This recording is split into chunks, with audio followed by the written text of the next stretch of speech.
ยังล่ำไปเอเมไปพุ่นกันน่ะโอ้เขาฟังกำเหมือนปันป้อนแหละอดรู้ฮือมีอายุปีอายุเดือนอายุวันอายุยามไปใจประกอบไปโดยโจกปีโจกเดือนโจกวันโจกยามรับได้เงินหมื่นตื่นได้เงินปั้นฝันได้เงินด้วยสุขภาพร่างกายแข็งแรงมีบามีแห่งต่อเต้ากุมเท่าฮือแข็งฮือดูกาแข็งเหมือนดังเล็กกาฮือมีไผ่ยาเหมือนดังคมมีดฮือมีฤทธิ์ที่ขีดฮือมีฤทธิ์ที่อีที่ได้ขีดประดุจจะดังสลีกันใจขาดไว้หน้ากองใจฮือมีสิตาใจงดงามประดุจดังใสอย่างหน้าเว้นเลียนอย่างหน้ากองใจฮือได้ใสอย่างหน้าเว้นเกี่ยวใบใสอย่างหน้าเว้นเกี่ยวลูกไผ่ไข่เจ็บใหญ่น้อยกิงกาดแก้วตกจากดังน้ำกิงกะลาดตกจากใบบัวใบบอดนี่อย่าโตอันนี้อายุโตผลพึ่งเพิ่งเตอเปียบกระดูกไปยังเล็กกาไผ่หยาวันหยาปัดโตสถานทั้งหลายเขาพังเตอคนเก่าในสิ่งนี้มันมากู้กันอย่าแม่นก็เนี่ยอันนี้เขาปั่นป้อนตึกร้อยสาวนะคือมีอายุมันยืนยาวร้อยสาวขอบเขาว่าสาแต่ตุเจ้าตัวนี้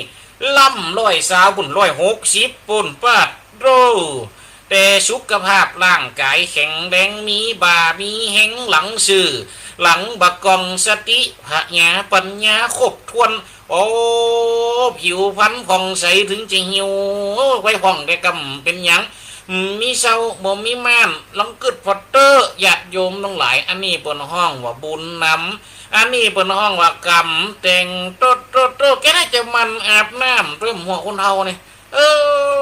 บางฝั่งหนาวหน่อยใครอาบน้ำล่ะอีแม่ถ้าใจมาอาบน้ำดิเร็วกูอาบแล้วไปอาบไปยังไงเจ้ายังงูอาบตะกี้ไปอาบไปเลยนะกับกูอาบแล้ว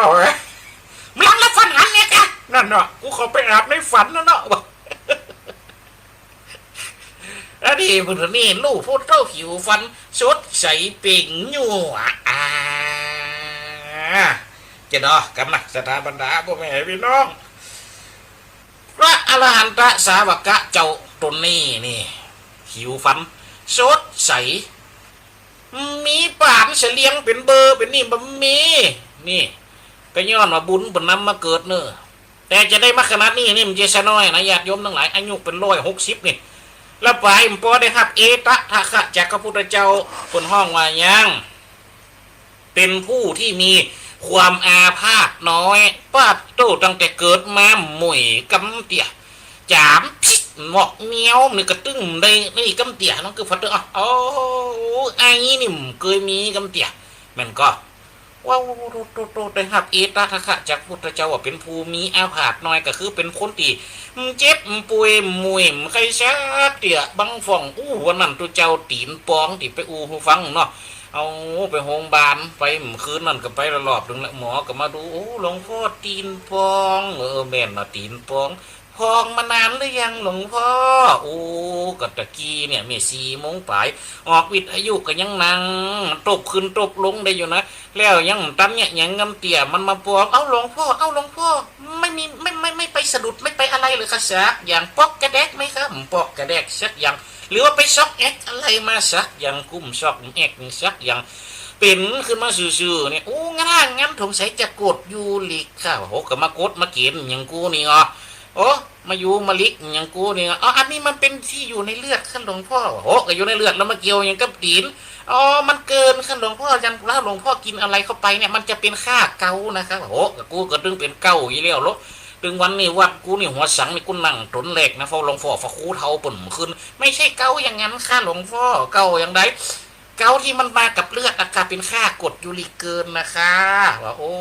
เราจะให้กูรักษาจะได้พวกนี้หลวงพ่อมาใหม่นะจะกระปาดเธอแล้วกับประเด็นไอ้กูเจ็บทีนี้จะคืออย่างไรแล้วกันน้องเกิดผัดเตอร์มันผูกมาใหม่กุ้มเดียวสลดเข็นยูมาวันไหนปัดเตอร์จำเป็นนะกาญาติโยมทั้งหลายมันผูกเจ้าไปหาเห็นไหมเขาไปฟอในห้องบาสมันเตอเพราะนั้นเขาจำเป็นได้อยู่โซนรถเข็นหรอเขาเจ็บตีนอันอื่นทั้งบนนี่อยู่ดีมีสุข